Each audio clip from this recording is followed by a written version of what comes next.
Welcome, soul family. Thank you guys so much for being here today. I love you guys so much. Here we are, guys. It's a new day. I'm out here in the forest today. Actually, I'm parked right in front of the forest.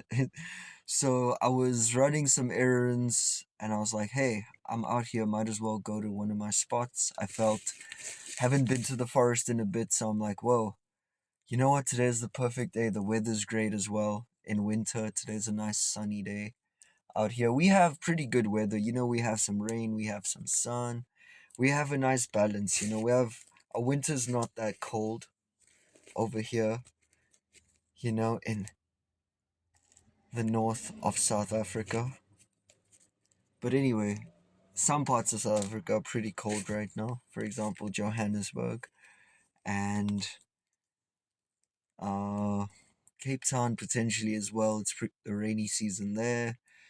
Durban might be okay. Like some parts of the world, like India, for example, some parts of India, even during winter or even it's not that cold. Like it would be equivalent to the summer in some countries. Yeah, start off with the video by talking about the weather. Isn't that great? I see a yellow butterfly, guys, flying in front there by the tree. So I'm gonna record this video, just channel whatever messages come through, and then I am going to go into this forest right next to me. Maybe I'll record a video in there if I have some battery. I could show it to you, I reckon. You can quickly grab a little glance of it there with my front camera, which might not be the best. But hey, at least it's something, right? So I'm out here in the hills, guys. I'm in the hills.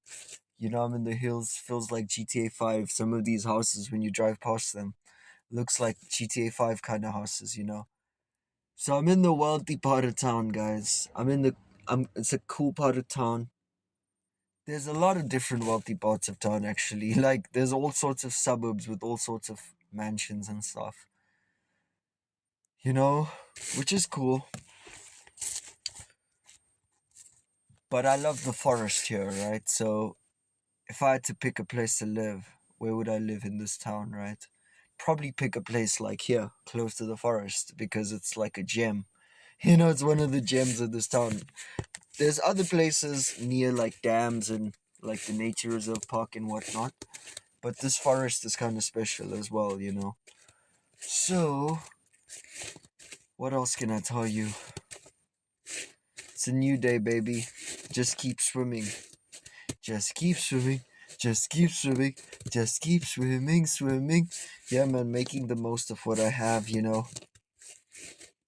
Living each day to the fullest.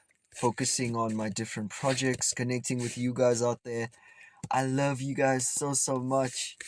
I love connecting with you guys on all the different platforms and, interacting with you and just living life, guys.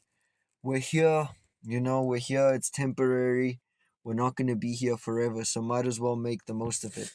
Like sometimes it's overwhelming, I'll be honest with you. Like sometimes I feel the shit, like sometimes I feel the heaviness of life, right? It's not the easiest. It's not always sunshine and rainbows, but regardless of that, I accept it, right? I go with the flow of it and there's some sort of relief that comes from letting go.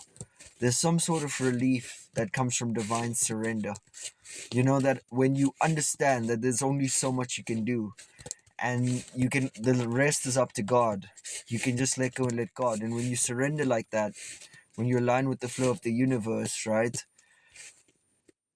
It sort of takes the weight of the world off your shoulders, right? And you feel much better. You don't have to be so hard on yourself. The Buddha said life is suffering. And it's kind of like that. It's kind of like, I know Alex Hormozi talks about this a lot as well, right?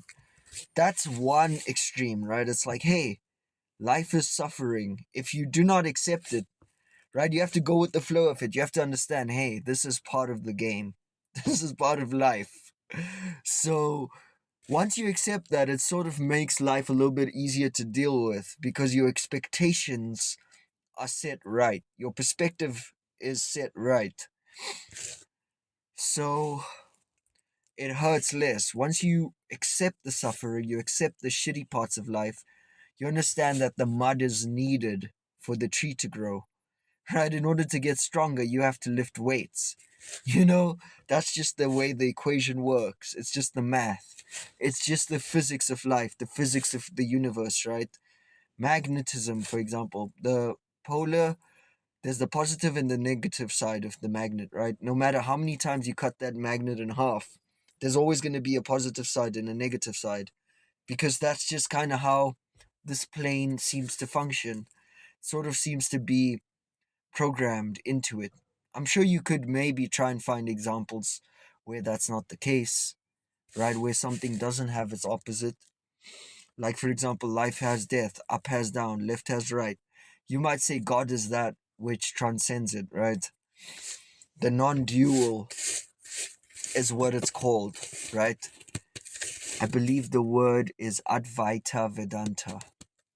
Hey Google, what is advaita vedanta? Advaita Vedanta. Advaita Vedanta is an ancient philosophy from India that teaches non-duality, meaning everything in the universe is ultimately one. It states that your true inner self is identical to the ultimate cosmic reality, and that realizing this oneness brings spiritual liberation. Exactly, guys. That's what I'm talking about, right? Talking about, well, non duality. Advaita Vedanta would be transcending the duality, right? Transcending the polar opposites, the north and the south, the up and the down, the water and the fire. The two things that are necessary for life. You know, it might be more complex than that, guys. That might be a bit of an oversimplification. Life might be a little bit more complicated than that, or complex than that, or intricate than that. But this is sort of to help you grasp certain ideas, to help you expand your mind in a way. So essentially, well, the goal, since we brought this up, we might as well talk about it. This is called spiritual liberation, guys, by different religions and cultures.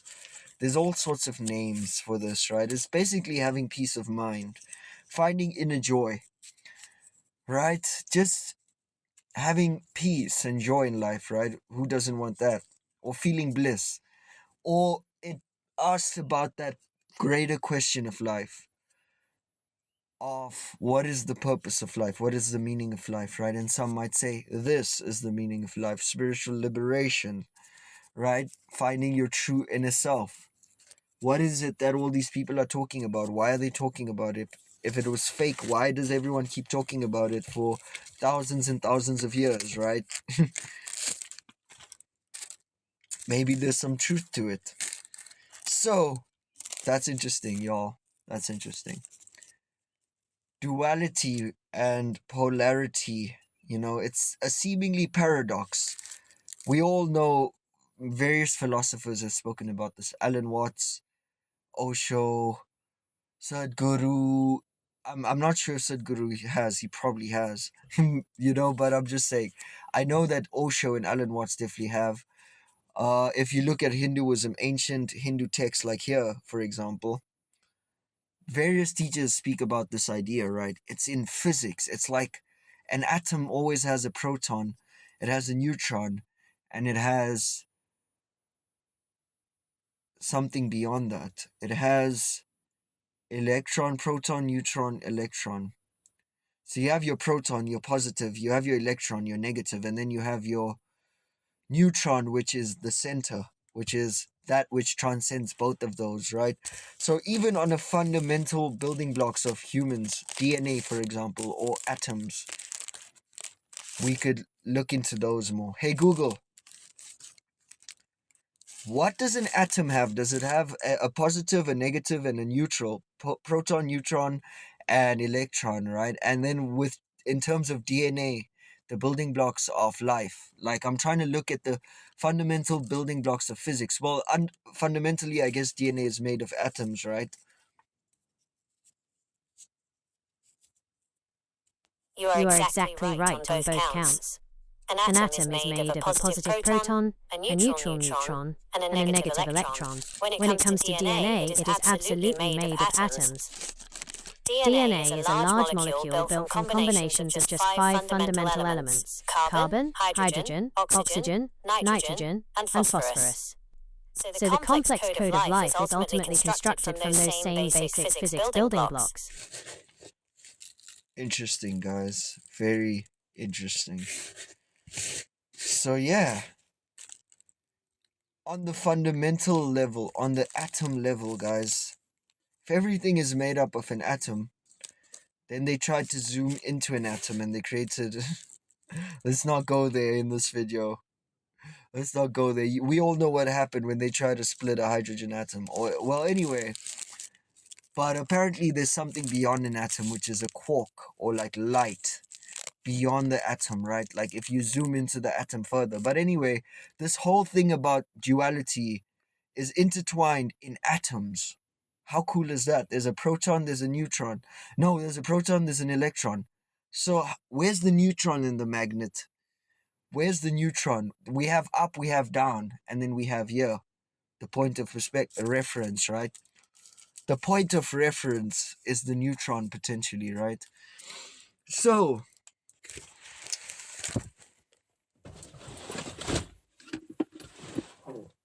I think that's pretty interesting. And is that the observer? Is that the witness consciousness that all the spiritual teachers talk about, or what we just looked at earlier? Your inner true nature, is that the neutron, or is that beyond the neutron? Hey Google, is there anything beyond, like, can we zoom in further than atoms potentially?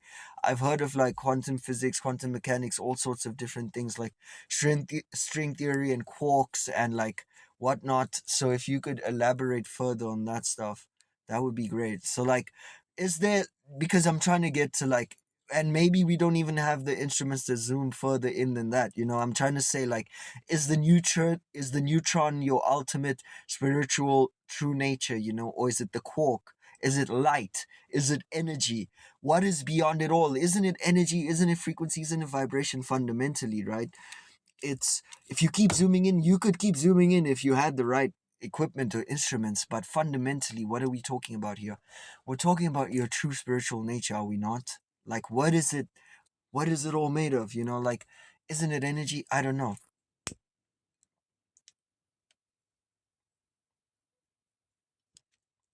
We can absolutely zoom in further than atoms.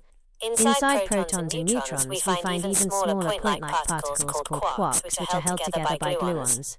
If we zoom into the absolute theoretical limit, frameworks like string theory suggest that everything isn't made of solid particles at all, but rather tiny vibrating filaments of energy. In this view, different particles are just the same fundamental string vibrating at different frequencies. So from a physics standpoint, the universe fundamentally resolves into energy, frequency, and vibration.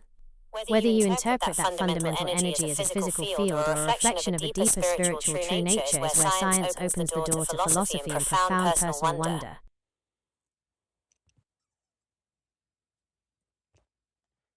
Cool, guys. That's really freaking cool. If we zoom inside protons and neutrons, we find even smaller point-like particles, right? Called quarks. Interesting. Everything isn't made of solid particles at all, but rather tiny vibrating filaments of energy. That's string theory, guys. So, this is very mind-blowing stuff, y'all. Because if it's a vibrating particle, if it's a wave, then waves have both positive and negative, right? And at the middle of the wave, so there's still a duality even in a wave. Even if we see life as string theory, there's still a fundamental duality to it, right? Even if we see string, even if we see it atoms as like vibrating particles or waves, even in that sense there's a duality to it. There's the top of the wave and there's a bottom of the wave. So is there even a neutral part of the wave? You know, where it's if it's vibrating, it means it has to be moving from up to down. Oh my god, guys, this is mind blowing. Hey, so I just wanted to talk about duality, and I was just observing how it exists in different parts of nature. For example, like we were just discussing atoms. Then what would the neutron part be of a magnet? It exists in magnets as well, or up and down, or life and death. Duality. So I was just wondering, if we keep zooming in, you said if string theory suggests everything is vibrating strings, or one fundamental vibrating thing at different frequencies or whatever, right? So then what would that mean?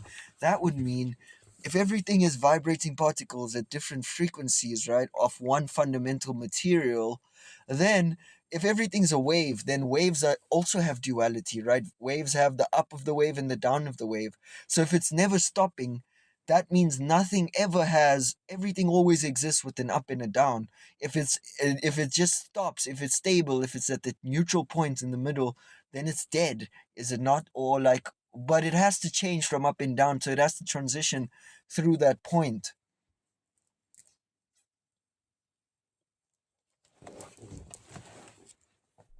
You have hit on a beautiful and accurate realization about the geometry of a wave. In physics, when a wave passes through that perfectly flat, neutral center line that is called a node, and it represents the exact moment of zero displacement where the opposing forces perfectly balance out, if a wave were to stop vibrating completely and just sit at that neutral 0 point forever, it would indeed mean the death of that wave, as it requires that constant dynamic motion between the crest and the trough to exist at all. In a magnet, this plays out a bit differently, because magnets don't have a neutral third pole. Instead, the duality is a continuous loop where the north and south poles are entirely defined by the direction the magnetic field lines are flowing through that center. So that neutral transition point isn't a state of dead stillness, but rather the highly active, essential bridge that allows the flip between up and down, or positive and negative, to happen. That's pretty mind blowing, guys.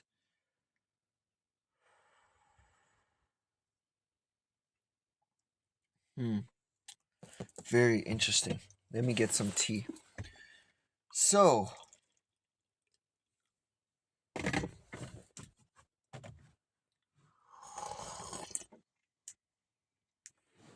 it's needed, guys. That neutron point, the middle point, death, is needed. The stillness is needed. The 0 point of the wave is needed for life to exist. Because it may look like death, it may look like stillness, it may look like it's not moving, like this mountain, or like we're discussing. It may look stable, but on a grander scale, it is still moving. It's just taking a bit of a pause. On a grander time frame, it's just taking a bit of a pause. Let's see what Google thinks about that. Yeah, so I think what you said is great about it being having to be necessary. And well, I think magnets are interesting too because there's a North Pole and a South Pole, but then when you connect two North Poles and South Poles, they connect, essentially balancing out the field again, like we were talking about earlier. That 0 point where it's like balanced out, where we could consider that death, but it's not really death because we discussed things that look still. When you zoom into them, they're actually vibrating strings. So it's just when you zoom out on a grander time frame, you might find out it's not actually death. It hasn't actually stopped because the wave is constantly moving. So where are these death points? I guess, wait, if everything is energy and everything is constantly vibrating, but I guess there are certain death points at certain points, but there's also infinite points that are moving. But if everything is a wave can't exist without a death point. That death point is needed. So, like you said, it's fundamentally necessary for everything to exist. So, but that death point, it doesn't stay there.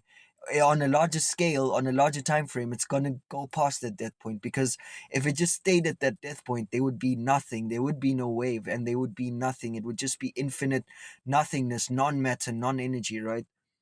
Or yeah, interesting.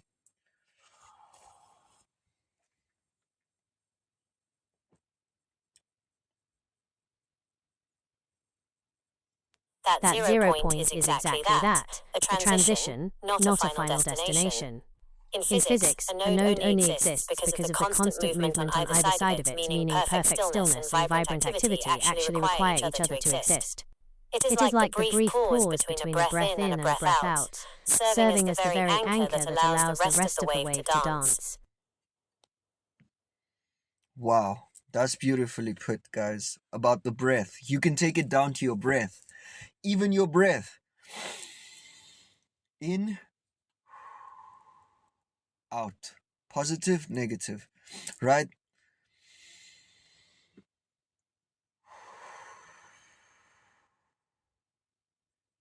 And then there's the 0 point, the source from which everything comes out of, which is what we refer to God, right? In spirituality, or energy in physics. So that's how science and soul all come together, guys.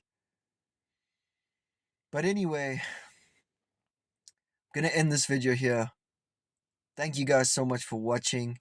Thank you guys so much for being here today. I love you guys so much, soul family. Adios mi familia de sol.